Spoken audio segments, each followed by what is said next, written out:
dirías a tus seres queridos si solo te queda o si solo te quedaran menos de 24 horas de vida y hay la posibilidad de una última cena con ellos? ¿Qué le dirías a tus seres queridos? La misma pregunta de otra forma.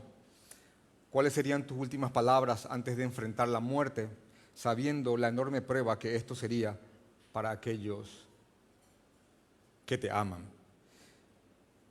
Y creo que adentrarnos a esta pregunta es muy importante para que podamos comprender, para que podamos ambientarnos en los hechos que se relatan en Juan capítulo 13, del 1 al 20.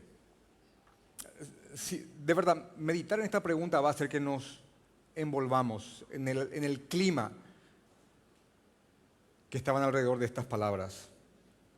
Porque esta es exactamente la posición en la que estaba nuestro Señor Jesucristo cuando leemos Juan capítulo 13.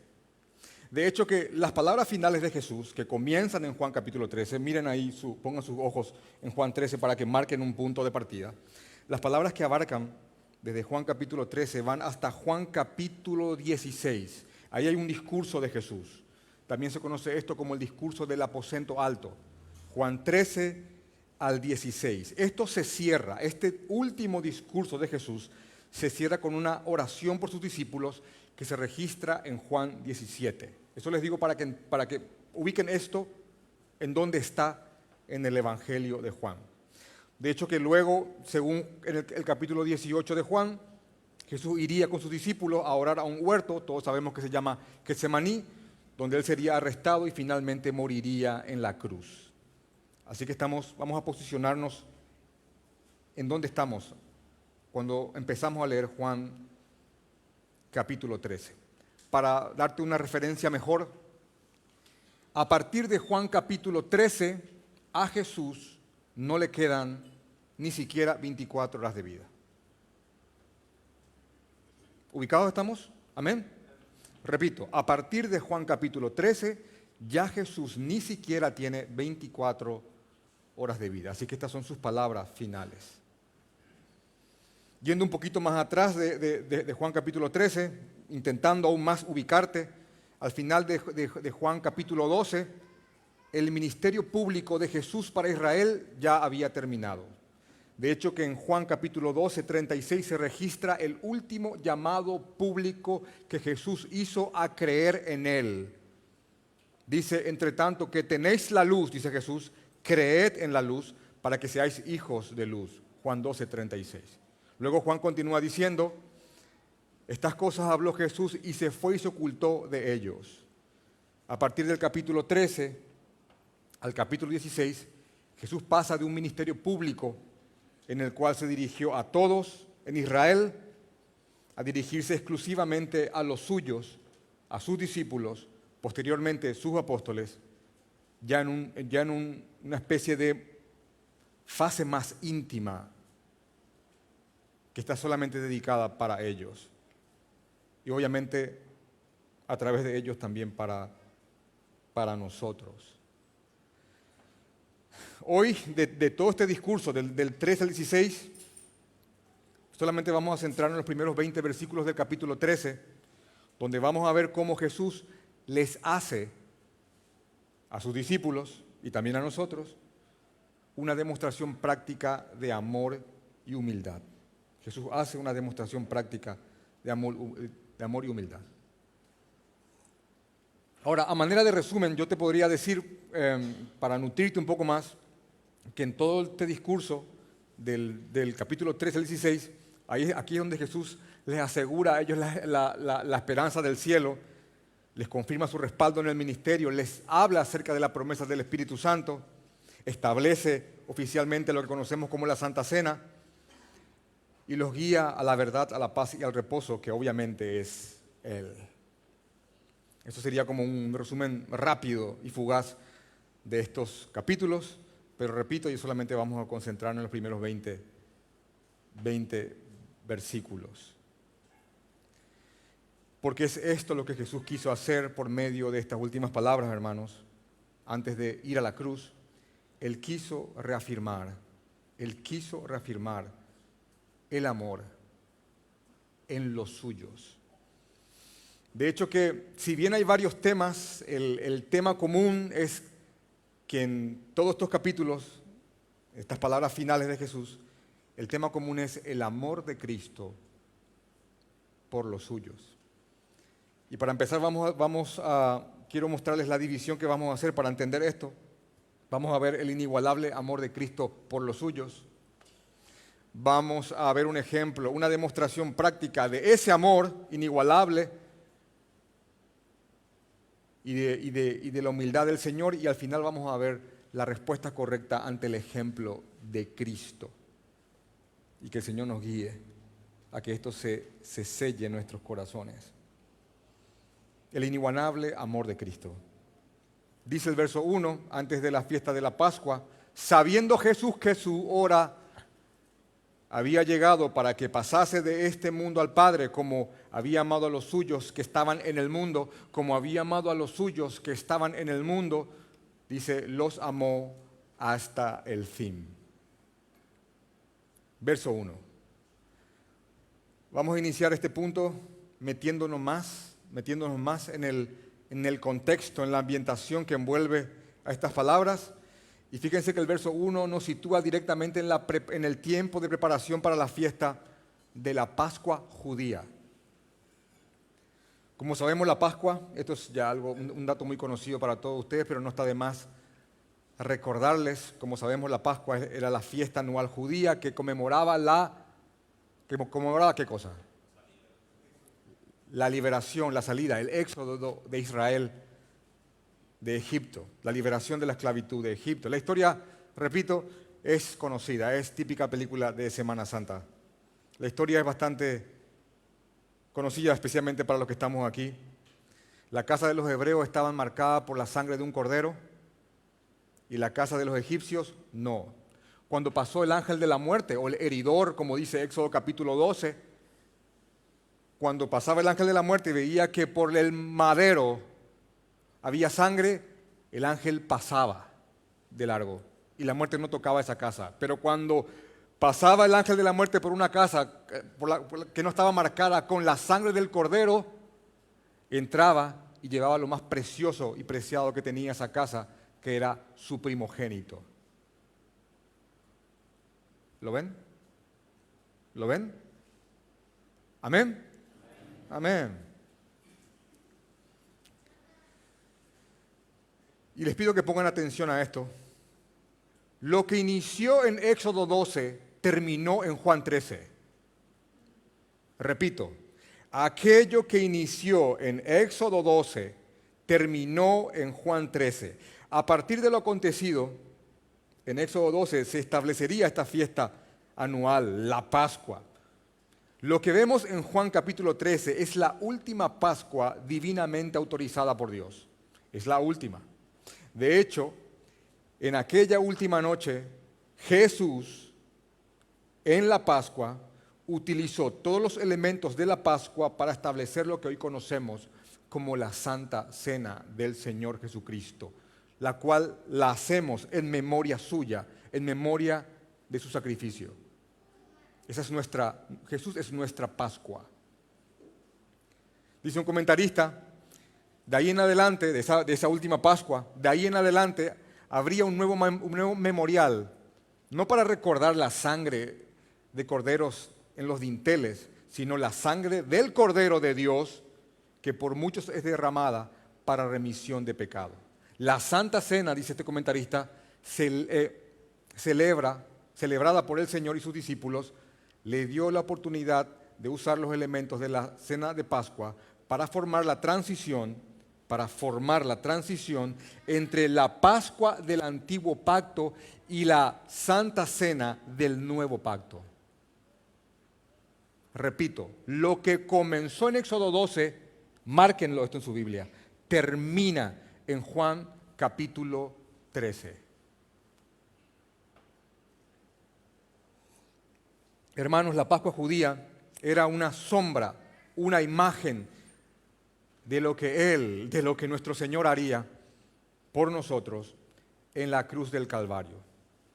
Ahora, según el verso 1 del capítulo 13 de Juan, en aquel momento Jesús ya sabía, esa palabra es importante, Ya sabía que su hora había llegado para que pasase de este mundo al Padre.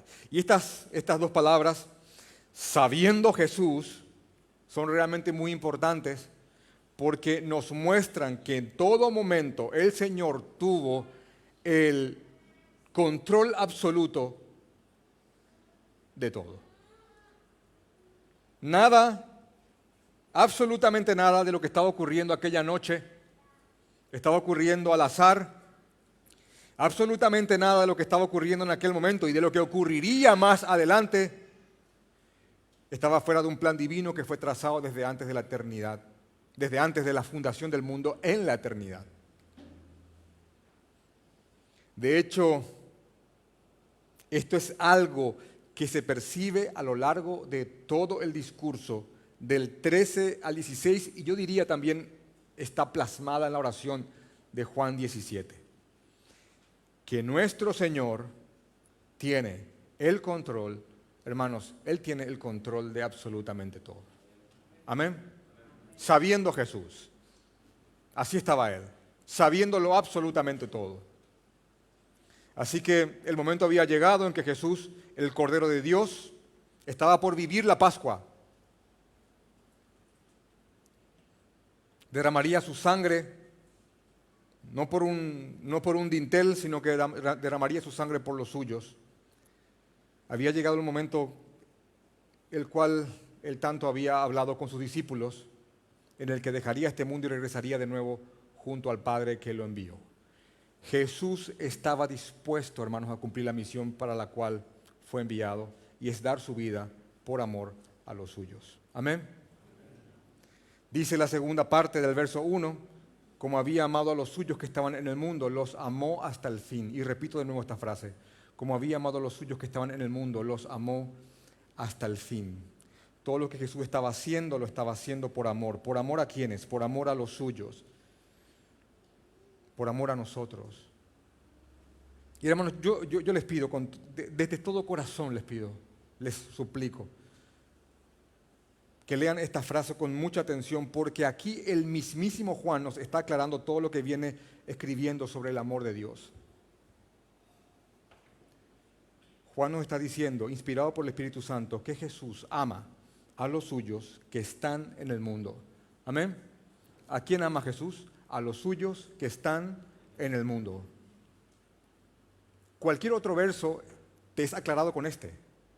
Aquí está el autor. Jesús amó a los suyos que estaban en el mundo. ¿Y saben qué? Los amó hasta lo sumo, hasta el fin. De hecho, que esta distinción entre los suyos y el mundo es claramente visible en la oración de Juan capítulo 13. Yo oro por ellos, Señor, que están en el mundo. No oro por el mundo, oro por ellos, porque a ellos los amo.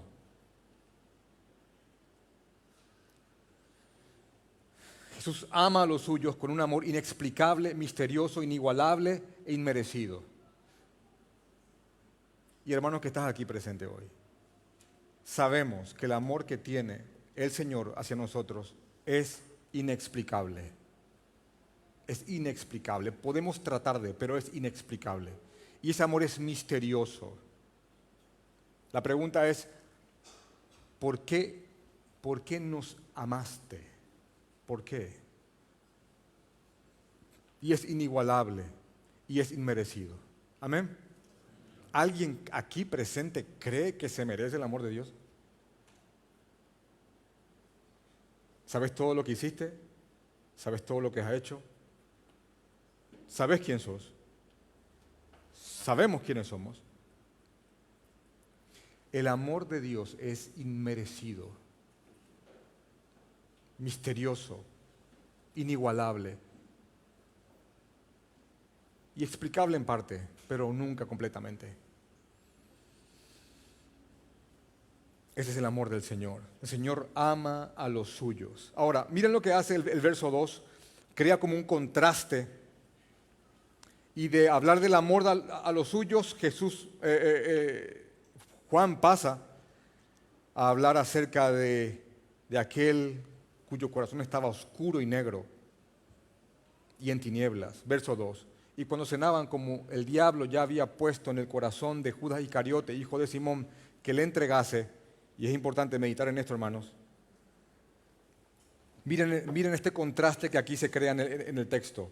Jesús amó a los suyos y los amó hasta el fin, pero Judas estaba ahí, marcando un contraste con Jesús primeramente, Jesús dispuesto a servir y a entregarse a sí mismo por amor a los suyos, repito, en contraste a Judas que estaba ahí buscando solamente lo suyo, con un corazón perverso, sin amar al Señor y sin amar a las cosas que tienen que ver con Él. Judas estaba ahí, hermanos, para mostrarnos, para que podamos ver claramente que aunque los hombres impíos y en tinieblas quieran actuar en contra de Dios y los suyos, nunca podrán parar o interferir o truncar los planes del Señor. Al contrario, pasarán a ser instrumentos, aunque después darán cuenta, instrumentos de Dios, con sus malas obras, aunque después pasarán a dar cuenta por todos sus actos.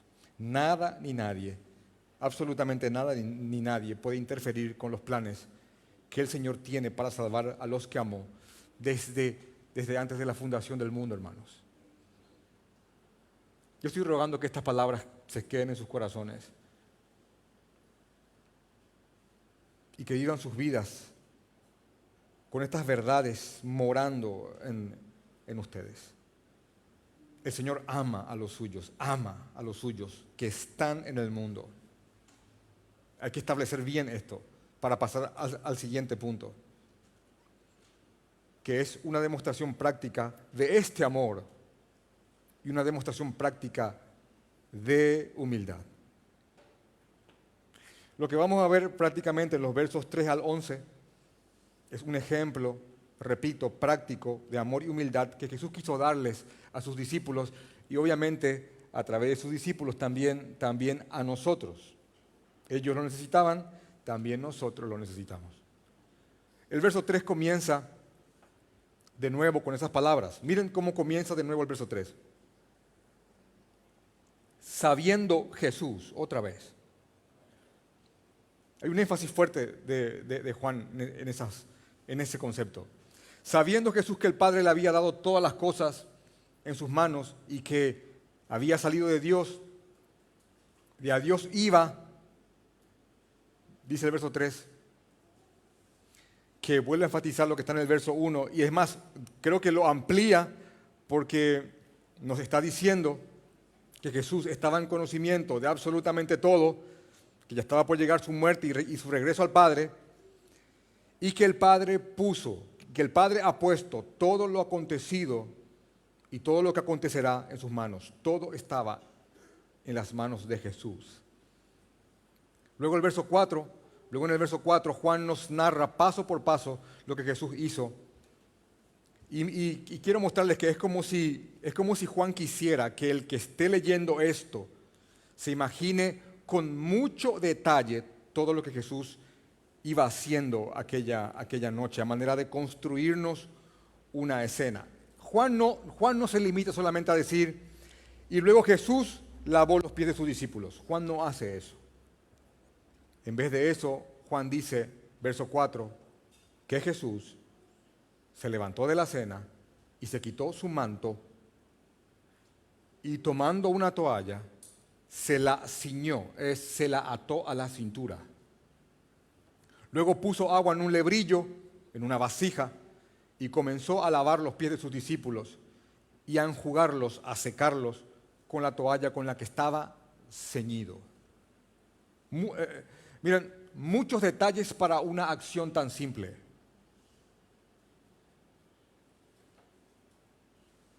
Pero repito, lo que Juan quiere hacer, lo que quiere transmitirnos Juan con estos detalles de lo acontecido aquella noche, es la enorme enseñanza que hay detrás de esta acción tan simple. No es solo un hombre lavando pies sucios, es mucho más que eso. Para ponernos en contexto, yo les pido que recuerden que el lavamiento de los pies en aquella época era una tarea, eran de las tareas más bajas reservadas para los siervos de más bajo rango. De hecho, en Israel podía alguien jurídicamente caer en el marco de la esclavitud, por ejemplo, por deudas, pero aún así ningún judío, por más que esté en situación de esclavo, estaba obligado a lavar los pies de su amo. En Israel, para el servicio de lavamiento de pies se usaban a esclavos gentiles. Así que en aquel contexto lavar pies era algo sumamente humillante. En aquel contexto, más que nada, esto era algo sumamente humillante. Esto se debía más que en parte porque los calzados comunes en aquella época para hombres y mujeres eran las sandalias. Y las personas que caminaban de un lugar a otro en Jerusalén, al llegar al punto al cual iban, esas personas tenían los pies sumamente sucios, diría la palabra mugrosos. Los pies de los discípulos, yo estoy seguro que al llegar a ese lugar de la última cena, por el tránsito que habían hecho, habrían estado en esa condición, pies sumamente sucios. Pero debido a lo íntimo, debido a lo privado de la reunión, ¿saben qué? No había ningún siervo ahí para lavarle los pies a cada uno de ellos, porque la reunión era solamente ellos, estaban solo ellos con Jesús. Pero si bien no había ningún siervo que lavara pies, todos los elementos estaban ahí. Ahí estaba la vasija, ahí estaban las toallas, ahí estaba el agua, pero nadie pensó en hacer esa tarea. De hecho, creo que les diría que no pasó ni por si acaso en ninguno de ellos la posibilidad de empezar a lavar los pies a los demás. ¿Por qué? Porque complementando lo que estaba ocurriendo ahí, según Juan, Lucas nos narra en el capítulo 22, verso 24, que tan solo un momento antes había surgido entre ellos una discusión no pequeña sobre quién sería el mayor o el más grande en el reino. Una discusión que no fue la única, esto era algo que estaba en ellos. Ellos estaban discutiendo quién sería el mayor cuando el rey empiece a reinar. No, yo por esto, yo por lo otro, yo así, yo asá. Y esto es algo que nos muestra lo desconectados que ellos estaban de la misión de su maestro y de las horas de angustia que estaban por venir para Jesús. Jesús estaba a punto de sufrir lo indescriptible y ellos discutiendo quién sería más importante y quién sería el mayor. Y aquí yo creo que nosotros podríamos decir, sí, ellos, ¿cómo pudieron hacer esto? ¿Cómo pudieron estar discutiendo eso en un momento tan importante? Yo creo que también esto sirve para que meditemos en lo posible que puede ser que estemos desconectados de los asuntos del Señor, siendo creyentes, porque estamos muy metidos en los nuestros. Ellos son un reflejo de lo que podemos llegar a ser nosotros. Repito, lo enormemente desconectados que podemos estar de los asuntos del Señor y del avance de su reino, porque estamos muy metidos en nuestras cosas. Perdón por la redundancia. El Señor estaba a punto de morir, estaba a horas de sufrir en la cruz, y ellos pensando en quién sería o no el mayor. Y ellos aman a Jesús, lo aman. Ellos son creyentes, pero todavía había mucho de ellos en sus corazones.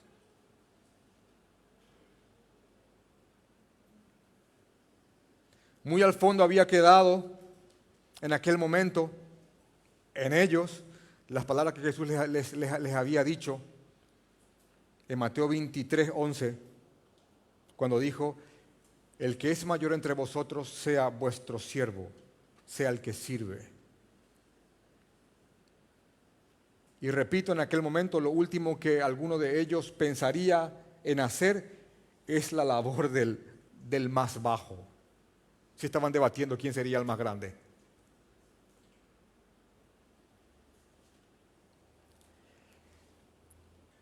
Y siguiendo la secuencia, es así que la cena comenzó la cena,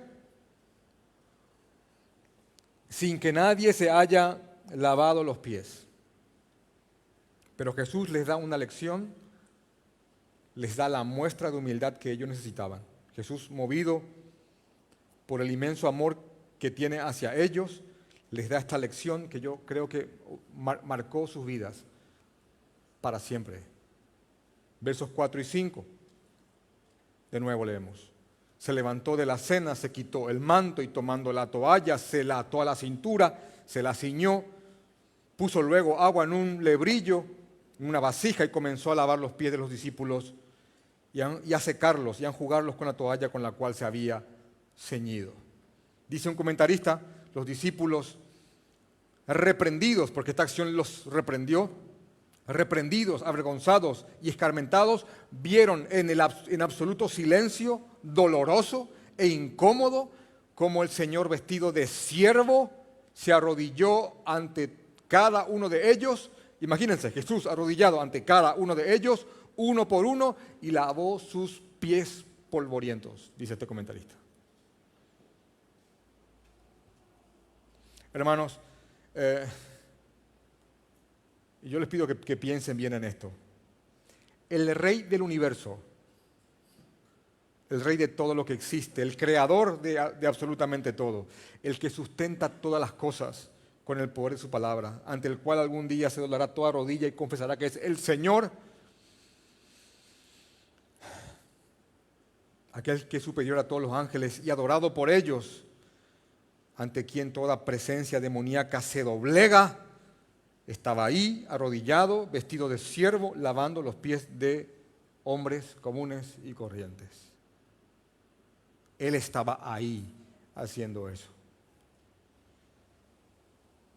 Jesús les estaba mostrando que los estándares, los valores de su reino son distintos a los valores y estándares de este mundo. Primera y llana lección. Y sí, hermanos, también lavó los pies de Judas. Y aún así Judas,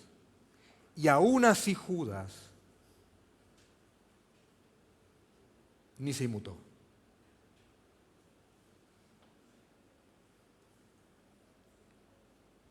Y ahora les pido que presten atención a esto.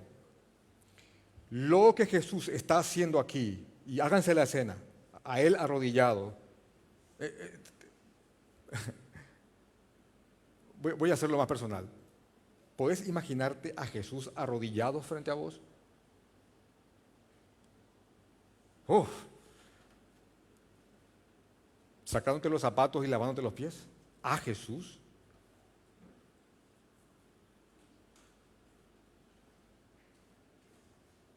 Aquel que hace así y legiones de ángeles vienen a su servicio. Bien.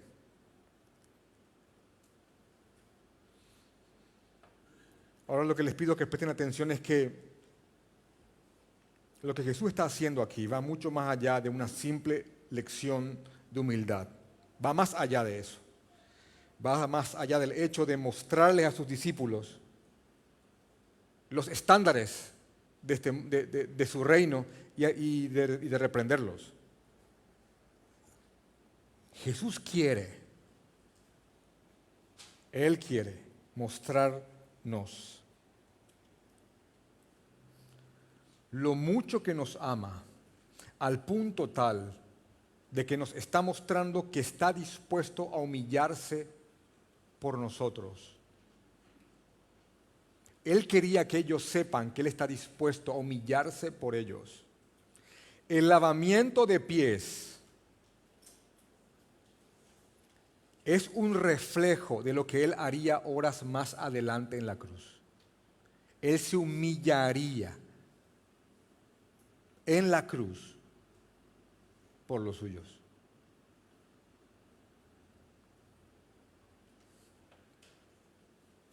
Jesús, por amor a los suyos que están en este mundo, se humilló hasta lo sumo, llevando la culpa y el castigo que cada uno de nosotros, de los suyos, merecía o merecíamos. Amén. Permítame conjugar otra vez esto en nosotros. Jesús, por amor a nosotros que estamos en este mundo, se humilló hasta lo sumo en la cruz, llevando todas nuestras culpas y todo el castigo que merecíamos nosotros por nuestros actos pecaminosos. De hecho, que esto es lo que nos dice Filipenses capítulo 2, versículo 5. Allá pues en vosotros el mismo sentir que hubo en Cristo Jesús, el cual no estimó ser igual a Dios como a lo que aferrarse, sino que se despojó, tomó forma de siervo y se humilló hasta muerte y muerte de cruz. Esto era una sombra de lo que él haría más adelante. Se humilló por amor a nosotros. Es una de las cosas que Jesús nos está mostrando por medio del lavamiento de los pies a sus discípulos en el aposento alto y posteriormente en la cruz. Y es que el verdadero amor está dispuesto a humillarse. ¿Amén? El verdadero amor está dispuesto a humillarse. Aquella noche también les mostró a sus discípulos que los amaba tanto, hermanos, que él no tenía el menor inconveniente de arrodillarse y lavarles los pies, como lo haría cualquier buen padre con los pies sucios de su niñito. ¿Padres presentes? No hay problema, ¿verdad? No hay problema en limpiarlos. No importa con lo que estén sucios, ¿verdad que no? Los amamos.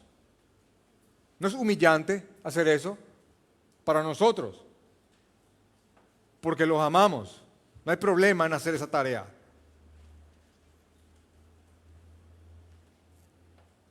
El amor verdadero, hermanos, está dispuesto a humillarse. Ahora, no es de extrañar la reacción de Pedro en el verso 6, ya que la escena habrá sido tan sorprendente para todos ellos, que al llegar a Pedro, conocemos lo que Pedro dijo, es un parlamento bien conocido. Dice que entonces vino a Pedro, verso 6, entonces vino a Pedro, a Simón Pedro, y Pedro le dijo, Señor, ¿tú me lavas los pies a mí? Básicamente lo que le estaba diciendo a Jesús es, Señor, tú sirviéndome a mí como un esclavo, a mí. Pero la reacción de Pedro solo dejaba al descubierto la ignorancia suya. ¿Y saben por qué? Eso es claro, por la respuesta que Jesús le da. Jesús le dice, respondió Jesús y le dijo, verso 7, lo que yo hago tú no lo comprendes. Estás en situación de ignorancia. Tú no lo comprendes ahora, mas lo comprenderás después. Pero Pedro vuelve a reafirmarse en su posición, sin importar que Jesús le había dicho, esto no lo comprendes ahora. Él le dice, no me lavarás los pies jamás. Tú a mí jamás. Firme. Solo después de la muerte, resurrección y ascensión, Pedro entendería plenamente todo lo que pasó aquella noche, que el Hijo de Dios, por amor, vino a servir y no para ser servido. Vino a dar el servicio más grande de todos. Vino para dar su vida en rescate por muchos, como dice Mateo 20, 28. En rescate por muchos. Repito, como dice Mateo 20, 28. Debido a que Pedro en aquel momento aún no entendía lo que Jesús estaba haciendo, el Señor le contesta con aún más firmeza y le dice, si no te lavare, no tendrás parte conmigo. Pero Pedro, fiel a su naturaleza impulsiva, como muchos aquí presentes hoy, ¿amén los Pedros? ¿Amén los Pedros? Muy bien. Pero Pedro, fiel a su impulsividad que esa misma noche lo haría decir y hacer cosas que se arrepentiría el resto de su vida. Es la misma noche. Ustedes saben lo que pasó, ¿verdad?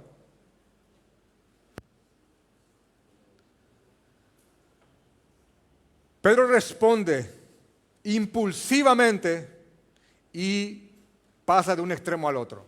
No me lavarás los pies jamás. Entonces no tienes parte conmigo. Señor, no solo los pies, sino también las manos y la cabeza. Es como que, Señor, entonces todo. De aquí a allá. Amén, Pedro.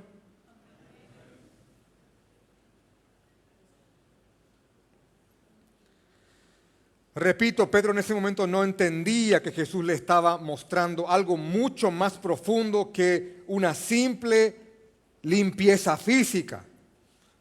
Pero Jesús, sabiéndolo todo, miren, sabiendo todo lo que estaba ocurriendo, teniendo todo el control de lo que estaba ocurriendo en sus manos, es lo que dice el texto, ¿verdad? Ya se lo entregó el Padre. Todo lo que estaba ocurriendo estaba en su control, en sus manos. Él tenía el absoluto dominio de absolutamente todo, hasta de esta intromisión de Pedro. Ahora, la intromisión de Pedro provocó en la soberanía y providencia del que lo ha creado absolutamente todo, que estaba ahí presente, hecho hombre. Esa intromisión propició que el Señor nos dé una de las enseñanzas más grandes sobre la salvación y la santificación de un creyente. Es como un plus que tenía preparado el Señor para ellos y obviamente para nosotros. Después de que Pedro le dice, Señor, lávame todo, Jesús le dijo, verso 10, el que está lavado, el que ya está lavado, no necesita sino lavarse los pies, pues está todo limpio, y vosotros limpios están o estáis. Ustedes están limpios, aunque no todos. Porque sabía quién le iba a entregar, por eso dijo, no están todos limpios aquí. ¿Ven cómo Él está controlando absolutamente todo? Así que Jesús va mucho más allá de la limpieza física, hermanos, y le repito, por tercera vez, en esta providencial intromisión de Pedro, el Señor nos entrega una de las enseñanzas más importantes acerca de la salvación y lo que pasa posteriormente, la santificación. Jesús va mucho más allá de lo físico, de la limpieza física, y lleva esto al plano espiritual. Y lo que quiere decirle a Pedro, bajo la figura de aquellos que están completamente limpios, corporalmente hablando, y solo necesitan lavarse los pies, es lo siguiente. Y es que la limpieza completa que uno experimenta cuando cree en Jesucristo y es salvo por su sangre y por la cruz suya, no necesita repetirse. Amén. No hace falta que cada domingo vengas una y otra vez a hacer una oración de entrega del pecador. No es necesario. Él te limpió una vez y para siempre. No hace falta que estés articulando oraciones, derramándote de nuevo una y otra vez la sangre de Cristo, que es pura, sagrada, perfecta y todopoderosa. Y mucho menos, obviamente, cubrir con la sangre de Cristo tu auto o tu casa, hermano, por favor.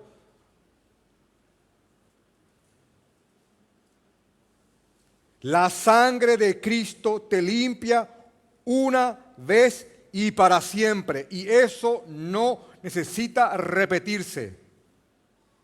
El Señor nos llamó, nos rescató y nos limpió para siempre. Amén. Ya limpios están. Amén. Ahora, Metafóricamente hablando, nuestros pies transitan por este mundo sucio. Y obviamente se ensucian. Por ende, necesitamos lavárnoslos constantemente, acudiendo a nuestro Señor en arrepentimiento diario, permanente, para que Él nos guíe a que seamos cada vez menos y más como Él.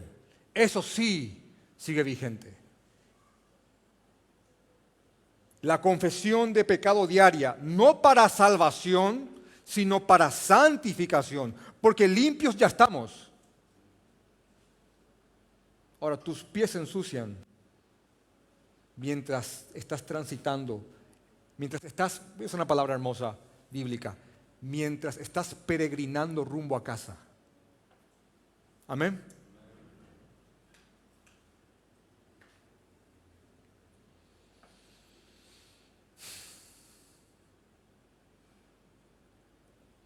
En el verso 10 Jesús les aseguró a sus discípulos que estaban todos limpios, pero obviamente excepto uno.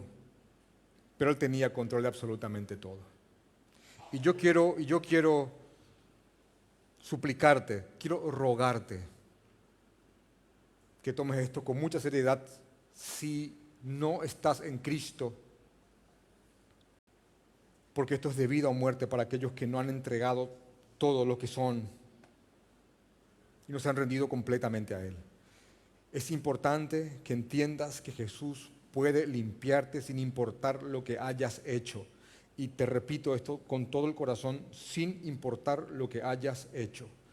Si te acercas a Él creyendo y arrepentido, Él puede limpiarte, hermano. O futuro hermano, probablemente. Él puede limpiarte. Si te acercas a Él creyendo que por amor fue a la cruz, por tus pecados, sufriendo el castigo en tu lugar, realizando un intercambio contigo, el castigo que te merecías por todo el pecado que habías hecho, Jesús intercambia el lugar contigo y Él recibe el castigo como si fuera que hizo todas aquellas cosas que hiciste.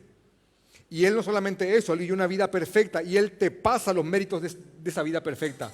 De manera que en la cruz, el Dios Padre destrozó a su Hijo viendo tus pecados, y el día de la herencia, Él va a darte todo, porque está viendo al Hijo que te pasó sus méritos. Ese es el Evangelio. Y como aquel que murió no pecó, aquel que murió volvió a la vida.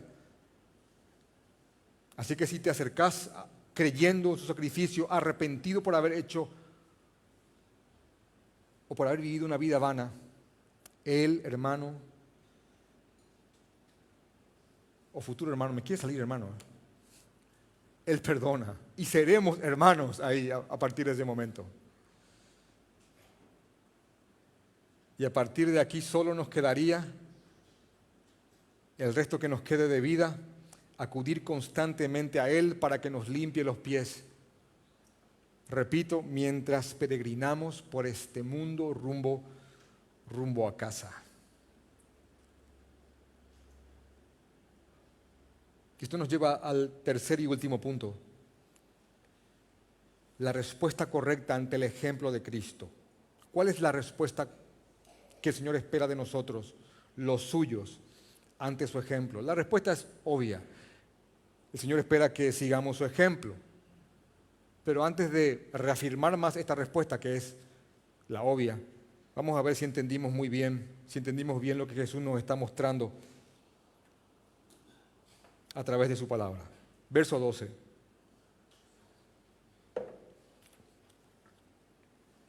Así que después de que les hubo lavado los pies, tomó su manto, volvió a la mesa y les dijo: ¿sabéis lo que os he hecho? Y les digo que es importante, hermanos, que sigan imaginándose la cena. Todos en silencio, sorprendidos, atónitos, incómodos. Jesús vuelve a tomar su lugar en aquella mesa baja. Háganse la cena. Creo que algunos han visto algunas series por ahí, no muy fieles a la Escritura, pero que andan circulando. Jesús se va, se recuesta más que nada, porque eran mesas bajas, no tenían sillas, generalmente eran en forma de U, y aquellos que estaban en la mesa estaban en el piso, algunos sentados, otros recostados, y él se va y se recuesta o se sienta y les pregunta, ¿entienden lo que yo acabo de hacerles? No solo de hacerles. Obviamente en aquel momento ellos aún no entendían, pero Jesús quería que ellos entendieran que el verdadero amor, repito, se manifiesta por medio del servicio, del sacrificio y, si es necesario, de la humillación. Versos 13 y 14, Jesús continúa diciendo, ustedes me llamáis maestro y señor, y decís bien porque lo soy. Pues si yo, el Señor y el Maestro, he lavado vuestros pies, vosotros también debéis lavaros los pies los unos a los otros. Y miren cómo dice aquí, que tenemos que lavarnos los pies los unos a los otros. No dice, como yo les he lavado, ustedes tienen que lavarme a mí. Y esto es muy importante porque algunos no tienen problema en humillarse delante del Señor, pero tienen problema en humillarse delante de un hermano.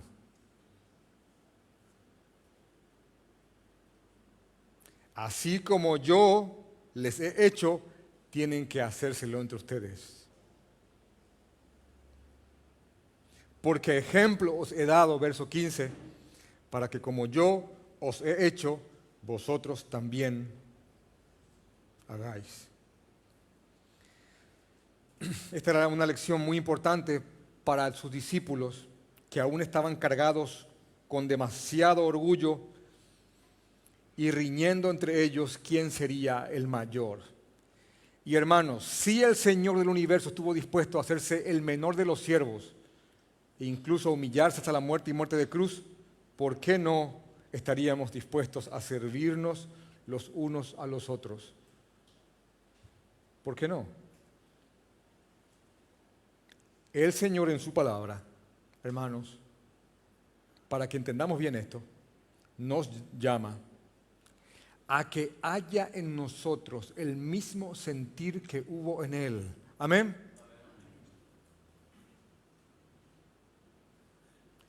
A que haya en nosotros el mismo sentir que hubo en Él. No está llamándote a que mueras en una cruz. Te está llamando al sacrificio, al servicio y a la humillación ante otros, si fuera necesario.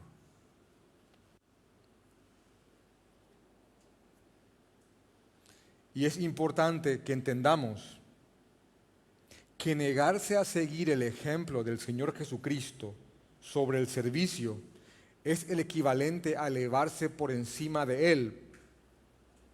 Por eso nos dice en el verso 16, el siervo no es mayor que su Señor, ni el enviado es mayor que el que lo envió. Si sabéis estas cosas, bienaventurados seréis si las hiciereis. ¿Se dan cuenta como que Él está invocando como que a ubicarnos en nuestro sitio? ¿Vieron lo que yo acabé de hacer? Sí lo vimos. ¿Lo entienden? No lo entendemos. Bueno, pero déjenme que les diga algo. El siervo no es mayor que su Señor. ¿Cómo te queda? El enviado no es mayor que el que lo envió.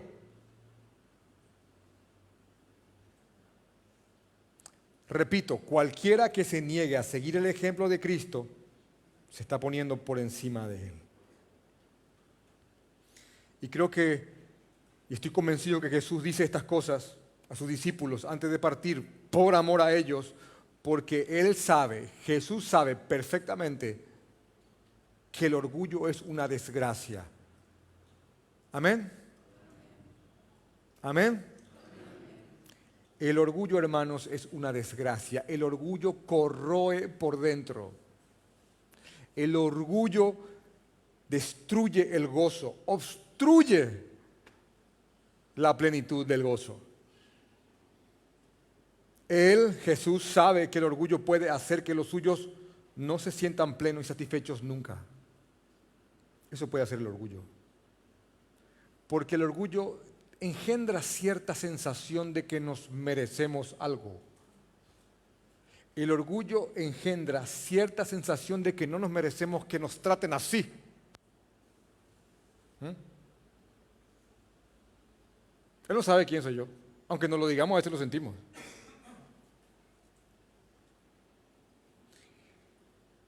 El orgullo nos hace creer que tenemos el derecho a no perdonar. Yo no puedo perdonar eso.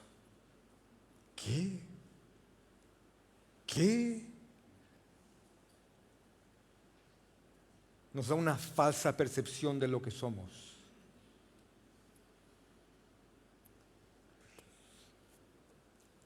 Un predicador, hablando de la humillación de Cristo, lo dijo tan hermosamente que lo quiero parafrasear. Él dice, la humillación de Cristo consistió en que Él deje su grandeza para venir a lo más bajo. Ahora, la humillación nuestra es reconocer lo que somos. Él no nos llama a dejar nuestra grandeza. Él nos llama a que simplemente reconozcamos lo que somos. Aquí el único que dejó la grandeza fue Él.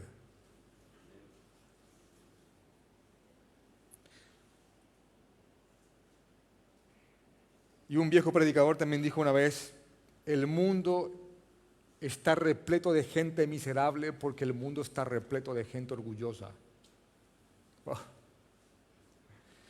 Así que todos nosotros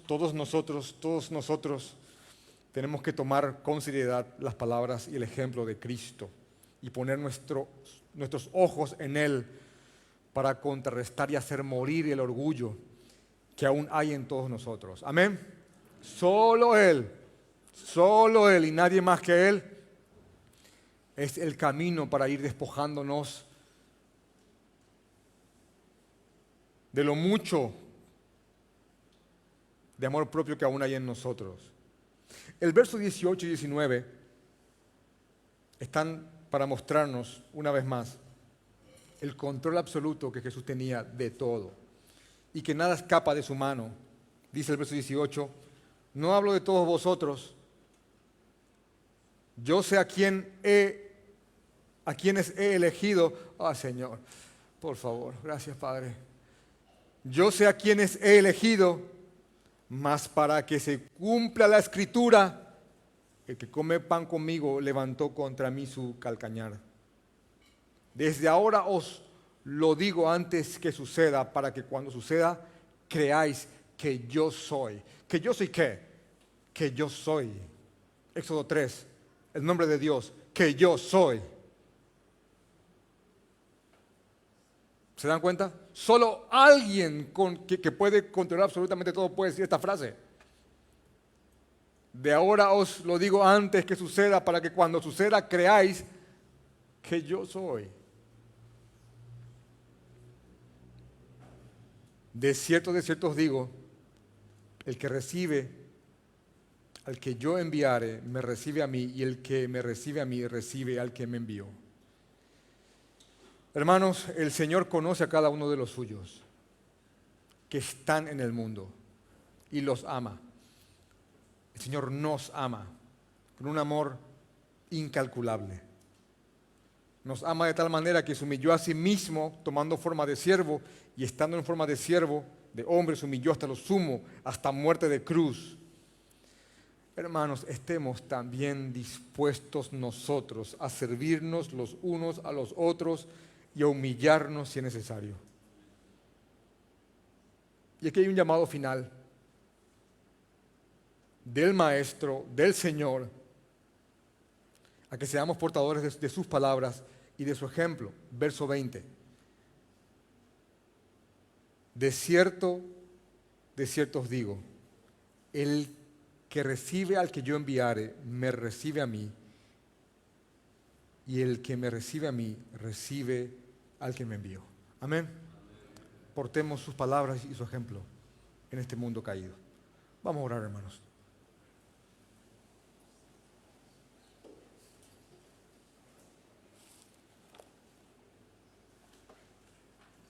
Ayúdanos, Señor. Perdón, Padre. Perdón por nuestros pecados. Perdón, Señor, por lo orgulloso que somos. Perdón, Señor. Perdón, Padre, porque nos cuesta tanto perdonar. Perdón, Señor, porque a veces se nos nubla la gracia, Señor, y dejamos de vivir en lo inmerecido. No tenemos nada que no hayamos recibido, Señor. Guíanos, Señor, a ser más humildes, más conscientes de quiénes somos en este mundo, Señor. Ayúdanos a llevar tu ejemplo, a llevar tus palabras a otros. Ayúdanos, Señor. Ayúdanos, Padre. Somos ovejas tuyas por absoluta gracia y misericordia. Gracias, Padre, por enviar a tu Hijo. Gracias, Señor, por ocupar nuestro lugar en la cruz. Gracias, Señor. En tu santo nombre. Amén.